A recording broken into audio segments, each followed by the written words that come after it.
अस्सलाम वालेकुम। आजकल जो सबसे ज़्यादा मर्द हज़रात, ख़वातीन जो परेशान हैं, वो अपने घुटनों के दर्द को लेके बहुत ज़्यादा परेशान हैं। मेरे पास जितने भी पेशेंट्स आते हैं, वो बेचारे अब बैठ के नमाज़ पढ़ने पे मजबूर हैं, क्योंकि उनको एक्सट्रीम जो है वो घुटनों का पेन है। मैं यहाँ पे आप लोगों को रेकमेंड करती हूँ कि आप प्लीज़ एक हिजामा थेरेपी का सेशन ज़रूर लें। इसके फ़ायदे बेहिसाब हैं कि जब आपके नीज़ का ब्लड प्यूरिफ़ाई किया जाता है और हम इसका टॉक्सिक ब्लड निकालते हैं, तो आपको एकदम से जो है वो दर्द के अंदर बहुत कमी महसूस होती है, सारा दर्द जो है खींच के निकल जाता है और आप बहुत ज़्यादा हल्का-फुल्का फ़ील करते हैं। आपकी जो नीज़ की मूवमेंट है वो बहुत स्पीड अप हो जाती है।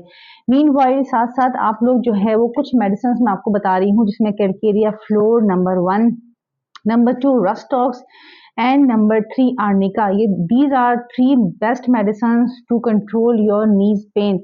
आप इन मेडिसिन्स को गर्म पानी के साथ इस्तेमाल करें और आप रेगुलर बेसिस पे हिजामा थेरेपी का सेशन लें। सो बिलीव मी, आप 1 मंथ के अंदर-अंदर बहुत ज़्यादा कमी पाएँगे, क्योंकि ख़वातीन और मर्द हज़रात जो वो इंजेक्शंस लगा-लगा के बहुत फेड अप हो चुके हैं, उसका रिज़ल्ट जो है वो कुछ मंथ्स तक तो रहता है, उसके बाद फिर अगेन वो बेचारे उसी तकलीफ में दोबारा चले जाते हैं।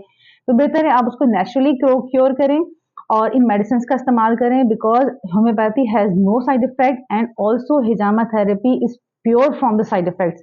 तो आप इन दोनों थेरेपीज़ का इस्तेमाल करें और इससे फ़ायदा उठाएँ।